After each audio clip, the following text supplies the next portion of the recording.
We've been engaged with the ratings agencies over the past 2 years, 3 years. And their major issue about why South Africa has had a lower grading or a negative outlook has been the growth. They've been concerned about where our growth is going to come from. And over the past 2 years, they've been asking that question consistently, and we've been working on that issue of which sectors will generate growth. Now, the other issue that arose comes from the discourse in the country where there were suspicions of interference with the Treasury, and that's what raised the question of, they were saying they are not sure whether this means there will be interference with Treasury, so they feel that's a risky area. Now, that on its own is a matter that we have to convince them with time that in fact there's no interference. You will notice that the minister who was appointed, Minister Gigaba, the first thing he did when he got into this position was to assure everybody that he will respect and stick to the fiscal framework that had been tabled before, not just because there is concern about it, but more because it was agreed by Treasury, it was agreed with the ruling party and the entire cabinet and government, and so it represents the views of all those major stakeholders in the matter. And so it was important for that message to be sent through.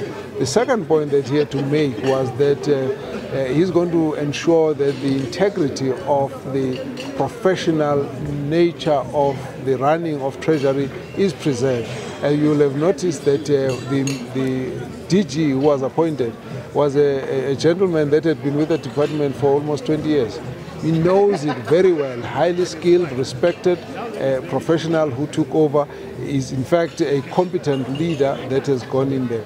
The third thing he did was to go around having meetings with local and international investors and assuring them that South Africa will continue to keep to the path of fiscal prudence that will ensure that the government's debt does not balloon unnecessarily, that will keep to the targets of our budget deficits, that all of the issues that are part of that fiscal framework. So from where we sit, the political stability of South Africa is actually the issue we're talking about here. This country has got a constitution that is the supreme law of the country. The country has got very strong state institutions, independent, and then you've got the court system that are also very strong, financial institutions that are also very strong, and they can match up to international standards. And so when you're dealing with investors, they can trust our legal system, they can trust that our country has got a freedom of expression for individuals and for the media, and that there are mechanisms to follow what happens to the media. If anybody's got any problem, then that is it. We've got a public protector on the other side. So you've got institutions that have been set up to stabilize the democracy. And in every 5 years, you'll have elections, you'll have disagreements here and there. We still want to be the party in power for many years. The opposition want to challenge the ANC. Yes. But that is part of the robustness of the politics of South Africa. But we don't sit here and think of a coup d'etat, for example. And one day we'll wake up, there is now a whole new military junta that's sitting there running the country. We don't think about that.